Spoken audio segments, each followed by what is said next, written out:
మనం ఒక కొబ్బరికాయ శివాలయానికి పట్టుకెళ్ళాం అనుకోండి, ఆ కొబ్బరికాయ కొట్టి 2 చెక్కలు ఈశ్వరుడికి నైవేద్యం పెట్టి మనకి ప్రసాదంగా సగం ఇస్తారు. ఓ కొబ్బరి చెక్క ఇస్తారు, కాసిన అరటిపళ్ళు ఇస్తారు.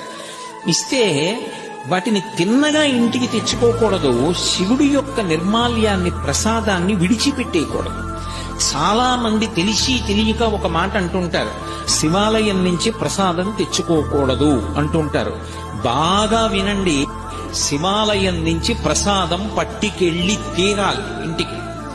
దాన్ని గోడ మీద పెట్టేయడం, నంది దగ్గర పెట్టేయడం, అటువంటి పిచ్చి పనులు చేయకూడదు. ప్రసాద తిరస్కారము బహుదోషము. ప్రసాదాన్ని తిరస్కరించకూడదు. అందుకే అన్నవరం సత్యనారాయణ స్వామి కథలో ప్రసాదాన్ని తీసుకోకుండా ఆ పిల్ల భర్తని చూడ్డానికి వెడితే పడవ మునిగిపోతుంది. ఒక కథలో ఏమిటి, ప్రసాదం తినకపోతే పడవలో ముంచేసేటంతటి